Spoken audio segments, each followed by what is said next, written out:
ಬೆಂಗಳೂರಿನಲ್ಲಿ drugs ಫ್ಯಾಕ್ಟರಿಯನ್ನ seize ಮಾಡಲಾಗಿತ್ತು. ಅದಾದ ನಂತರ ಪೊಲೀಸರು ಕಡೆಗೂ ಕೂಡ ಎಚ್ಚೆತ್ತಂತೆ ಕಂಡು ಬರ್ತಾ ಇದೆ. ಮುಖ್ಯಮಂತ್ರಿಗಳು ಕ್ಲಾಸ್ ತೆಗೆದುಕೊಂಡಿದ್ದು ಈಗ ಪೊಲೀಸರು ಅಲರ್ಟ್ ಆದಂತೆ ಕಂಡು ಬರ್ತಾ ಇದೆ. ಬೆಂಗಳೂರು ಸಿಸಿಬಿ ಪೊಲೀಸರು ಆಪರೇಷನ್ ಸುರಕ್ಷಾ ನಡೆಸಿದ್ದಾರೆ.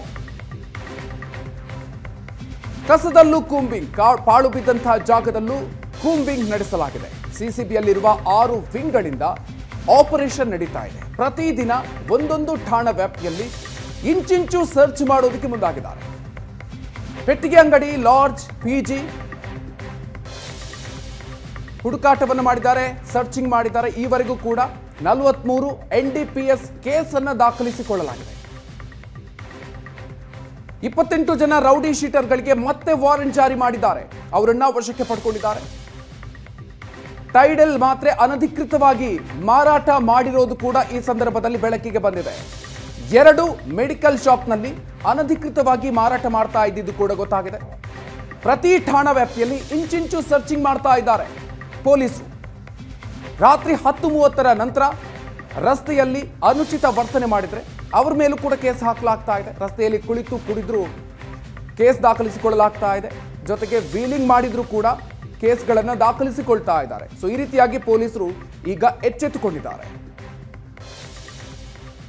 ಹೆಚ್ಚಿನ ಡೀಟೇಲ್ಸ್ ಕೊಡ್ತಾರೆ ನಮ್ಮ ಪ್ರತಿನಿಧಿ ಕಿರಣ್. ಇದೀಗ ನಮ್ಮ ಜೊತೆಗೆ ದೂರವಾಣಿ ಸಂಪರ್ಕದಲ್ಲಿದ್ದಾರೆ. ಕಿರಣ್, ಇದೀಗ ಪೊಲೀಸರು ಎಚ್ಚೆತ್ತಂತೆ ಕಂಡು ಬರ್ತಾ ಇದೆ. ಯಾವ ರೀತಿಯಾಗಿ ಈಗ ಸಿಸಿಬಿ ಪೊಲೀಸರು ಕ್ರಮಗಳನ್ನು ಕೈಗೊಳ್ತಾ ಇದ್ದಾರೆ, ಯಾವ ರೀತಿಯಾಗಿ ಮುನ್ನೆಚ್ಚರಿಕೆಗಳನ್ನು ವಹಿಸಿಕೊಳ್ತಾ ಇದ್ದಾರೆ?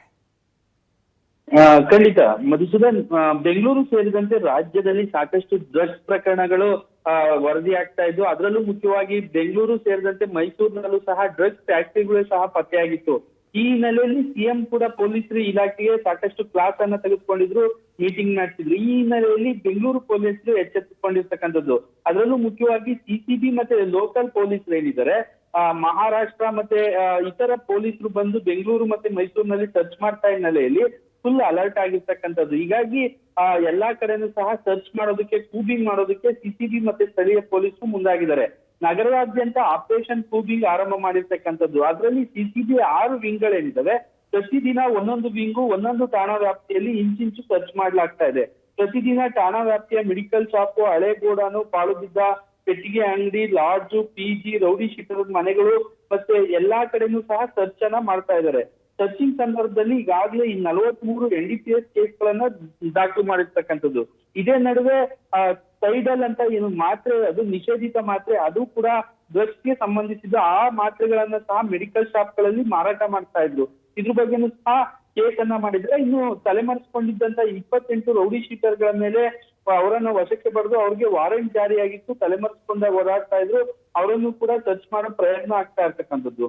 ಮತ್ತೊಂದೆಡೆ ಏನು ರಾತ್ರಿ 10:30 ನಂತರ ರಸ್ತೆಗಳಲ್ಲಿ ಅನುಚಿತವಾಗಿ ವರ್ತನೆ ಮಾಡೋದು, ಕುಡಿದು ಕೇಸ್ ಓಡಾಡೋದು, ವೀಲಿಂಗ್ ಮಾಡೋದು, ರಾತ್ರಿ ಇಡೀ ಸುಮ್ಮನೆ ಸುತ್ತಾಡೋದು, ರೆಸಿಡೆನ್ಸ್ ಏರಿಯಾಗಳಲ್ಲಿ ಎಣ್ಣೆ ಪಾರ್ಟಿ ಮಾಡೋದು, ಹೀಗೆ ಹಲವು ರೀತಿಯ ಪ್ರಕರಣಗಳು ಪತ್ತೆ ಹಚ್ಚುವ ಕೆಲಸವನ್ನ ಪೊಲೀಸರು ಮಾಡ್ತಾ ಇದ್ದಾರೆ. ಮತ್ತೆ ಡ್ರಗ್ಸ್ ಫ್ಯಾಕ್ಟರಿಗಳನ್ನ ಸೀಜ್ ಆದ ಹಿನ್ನೆಲೆಯಲ್ಲಿ ಲ್ಯಾಂಡ್ ಆರ್ಡರ್ ಪೊಲೀಸರಿಗೆ ಹೊಸ ಟಾಸ್ಕ್ ಅನ್ನ ಕೊಟ್ಟಿರ್ತಕ್ಕಂಥದ್ದು. ಯಾವುದೇ ರೀತಿ ಮುಂದಿನ ದಿನಗಳಲ್ಲಿ ಡ್ರಗ್ಸ್ ಸಂಬಂಧಿಸಿದಂತೆ ಫ್ಯಾಕ್ಟರಿ, ಗೋಡೌನು ಮತ್ತೆ ಈ ರೀತಿ ಅನುಚಿತ ವರ್ತನೆಗಳು, NDPS ಡ್ರಗ್ಸ್ ಎಲ್ಲೂ ಕೂಡ ಪತ್ತೆ ಆಗಬಾರ್ದು. ಮತ್ತೆ ಅಂತ ಪತ್ತೆ ಆದ್ರೆ ಕೂಡಲೇ ಕ್ರಮ ಕೈಗೊಳ್ಬೇಕು ಅಂತ ಹೇಳಿ ಸೂಚನೆ ನೀಡಿರ್ತಕ್ಕಂಥದ್ದು ಕಮಿಷನರ್. ಅದರಲ್ಲಿ ಈ ಹಿಂದೆ 3 ಇನ್ಸ್ಪೆಕ್ಟರ್ಗಳನ್ನ ಸಹ ಸಸ್ಪೆಂಡ್ ಮಾಡಲಾಗಿತ್ತು.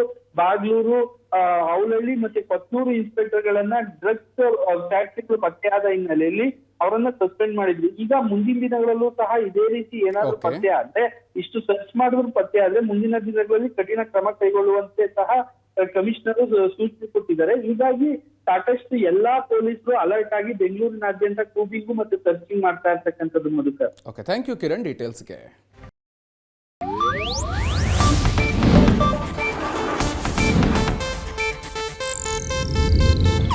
ಇದು ಏಷ್ಯಾನೆಟ್ ನ್ಯೂಸ್ ನೆಟ್ವರ್ಕ್ ಪ್ರಸ್ತುತಿ.